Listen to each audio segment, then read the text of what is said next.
धेरै भयो मैले सहेको। अब यो सम्मानित सदनलाई एउटा रेस्पेक्टेड भ्यू पोइन्टबाट हेर्नुपर्छ। यसमा अलि आफूले बोल्दाखेरि एकदम मर्यादा राखेर बोल्नुपर्छ। तर घुटकन भइसक्यो।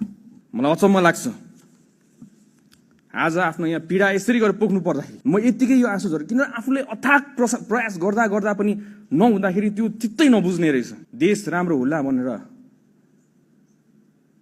हामीहरू सबै युवाहरू एउटा आशाले लडेका थियौं।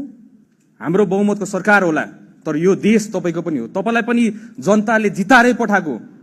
तपाईहरुको गल्तीले हामीले सिक्नु पर्ने हैन र? हामी अगाडि बढ्नु पर्ने हैन र?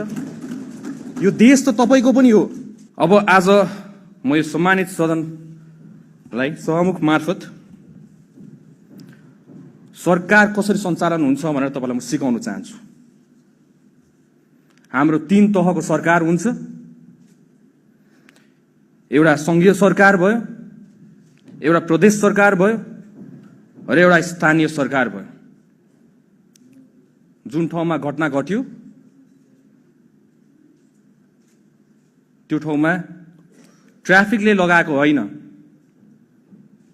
ट्राफिकले व्हील लक गरेको होइन। कुनै भिडियोमा छ ट्राफिकले लगाएको, त्यसमा व्हील लक लागेको छ, नगर प्रहरीले लगाएको छ। म विपक्ष दलका साथीहरूलाई, मान्छेहरूलाई सोध्न चाहन्छु, स्थानीय सरकार कसको छ अहिले? राष्ट्रिय स्वतन्त्र पार्टीको छ? यो प्रदेश सरकार कसको छ अहिले? राष्ट्रिय स्वतन्त्र पार्टीको छ? 2 तहको सरकार त तपाईहरुसँग छ।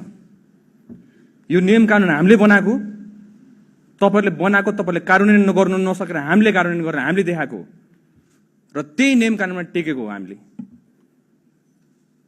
अहिले ब्ल्याक टिनको कुरा आइरहेछ, कालो सिसा लगायो। त्यो कालो सिसा बनाउने नियम हामीले कुरेका थियौं, तपाईहरुले कुर्नु भएको। त्यसलाई हामीले पालनामा त गराएको। कति कुराहरू तपाईहरुले जानेर अबुझ गर्नु भएको। किन म धेरै भयो मैले सहेको। अब यो सम्मानित सदनलाई एउटा रेस्पेक्टेड भ्यू पोइन्टबाट हेर्नुपर्छ। यसमा अलि आफूले बोल्दाखेरि एकदम मर्यादा राखेर बोल्नुपर्छ।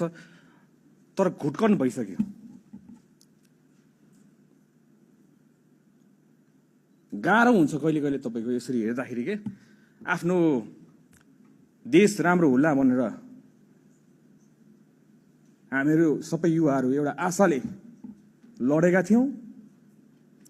र आज आएर विपक्ष दलका साथीहरू, जतिजना मित्रहरू हुनुहुन्छ, जतिजना राजनीतिज्ञहरू हुनुहुन्छ, देश चलाएर 50औं वर्ष राज गरेका माननीयज्यूहरूबाट हामीले सिक्नु पर्नेमा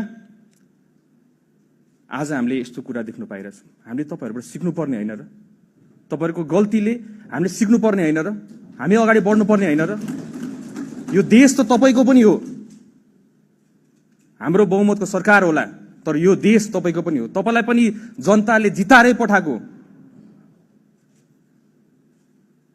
मलाई अचम्म लाग्छ आज आफ्नो यहाँ पीडा यसरी गरेर पोख्नु पर्दाखेरि एउटा मन्त्रीको हैसियतले, एउटा नागरिकको लागि हामीले हिजो रातभरि खट्यौं।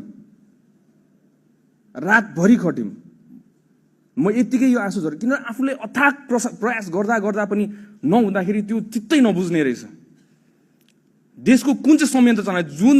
जुन संयन्त्र नेपाल प्रहरी, ट्राफिक प्रहरी जसरी पहिला नेताको मात्र रक्षा गर्नलाई आज हिजो राति तपाई हेर्नु होला, त्यहाँ रातभरि नेपाल प्रहरी, ट्राफिक प्रहरीहरू बाटोभरि उभिएर बसेका थियो।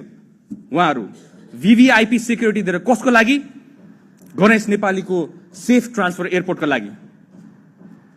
रातभरि सुतेका छैनन् उहाँहरू पनि आफ्नो नागरिकको रक्षा गर्नको लागि। हामी पनि त्यहाँ गयौं। त्यहाँ गएर सबै कुरा व्यवस्था गर्नका लागि सबै स्पेशलिस्टहरू बोलायौं, सबैजना राख्यौं। पैसाको तपाई टेन्सन नलिनु। सरकारले जति खर्च गर्नुपर्छ गर्छ, आफ्नो नागरिकलाई बचाउनको लागि गर्छ। किन नगर्ने? पहिला त्यही VIP लाई मात्र सेक्युरिटी दिन्छ भने आज नागरिकलाई सेक्युरिटी दिनको लागि हरेक बाटोको कुना काप्चामा बसेको थियो।